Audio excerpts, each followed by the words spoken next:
Richie, start of the new Super League season coming up on Thursday. Looking forward to travelling over to Warrington. Oh yeah, I can't wait. I think it's a habit now, isn't it? We play Warrington on round one. I think it's about the fourth time I've been here, and it's the start of the season. It's always Warrington away or at home, so no, I'm looking forward to it. How have you found the pre-season? Are you in good shape ahead of the new year?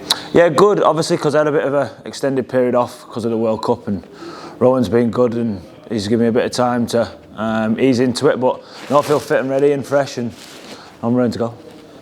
Obviously, Rowan's looked at some different options in the back line there. Presumably you'll start at full-back on Thursday, but having that versatility within the squad, does that help in terms of what we're all looking to achieve?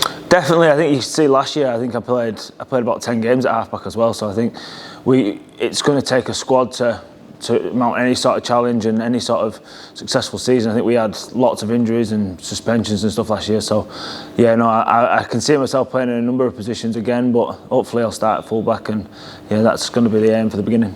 There's been a number of changes to the Warrington squad as well. What are you expecting from them? Yeah, strong, very strong. I think they've recruited really, really well, and they'll be chomping at a bit to get going. And going to Halliwell Jones is always a really tough game to go and play at. Who stands out for you in their lineup? I think they've got quality everywhere. I think they've recruited well in the front row. Obviously Dudson and Cassiano coming from Catalan, that's a massive boost for their pack. And I think George has had a really good World Cup series as well, so he'll be looking to kick on as well. And no, I think they've got strike all over the place, and they're a very ambitious club. So no, we're looking forward to the challenge. Round one, does it bring an extra level of excitement knowing that the new campaign's getting going? Yeah, it certainly does. I think everyone's chomping, like I said, chomping at a bit to get going. Pre-season seems a long time when you start in November, December, but no, we're ready to go. Like I said, we've brought some good additions in, and I'm looking forward to seeing them play. Is it extra nice that we're the first game of round one, so you're not sat there watching games on TV waiting to get going? We kick the whole thing off on Thursday. I know. I think that's a good one. I think then we get a weekend off as well, so that should be quite nice. But no, I think I think you can always sit there. You watch the Thursday night game on Sky, the Friday night game, and you're thinking, all right, we're playing on Sunday. It's going to takes its time to come around. But no, we get first crack at it, and we get the first chance to put on a good show. And playing at Warrington is a massive game and a massive occasion. This weekend also sees the World Club Challenge. St Helens become the first team since Leeds Rhinos in 2018 to go down to Australia to take on the NRL Premiers.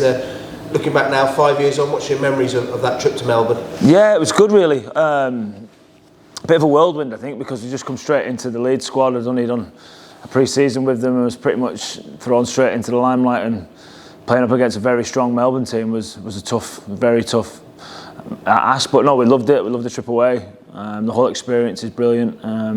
Very envious that the Saints get to do that, and I think they've been the form side in Super League for the last 4 years. So no, I think there'll be a good crack. I mean, they're coming up against a very good team in Penrith, so it'll be interesting to see what the score is. How important is it for Super League that they go out there and give a good account of themselves and hopefully get the win?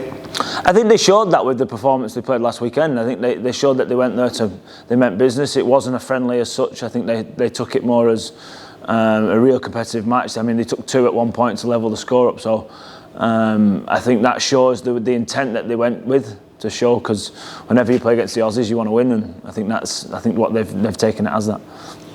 Your memories of that game, how tough was it taking on the NRL Premiers over on their own soil? Yeah, I think that just being over there in a different country and different experience, and the intensity of the match was obviously raised an awful level. It was like a playoff match. It was right up there, and you're playing against the form team, the number one team in probably the top competition in our game. So it's going to be a tough ask for St Helens, but they're ready, and they've got the best players there to do that, and hopefully they can get the win to fly the flag for the Super League. How much of a challenge is it preparing for a game of that intensity so early in the season, and then obviously coming straight back into the regular rounds of Super League after? Is it mentally, physically, how much do you have to... Yeah, I can't, to be honest, I think did we play 2 games, I think, before we went? I think we played a couple of games. We played at Ellen Road twice, didn't we? And then we went over. So that was a bit different to what Saints have done. They've had, obviously, the pre-season, gone over there, playing, and then they're playing coming straight back. So they'll be focusing on that, and they'll be wanting to be crowned the champions of the world. Really, that's what it is, isn't it?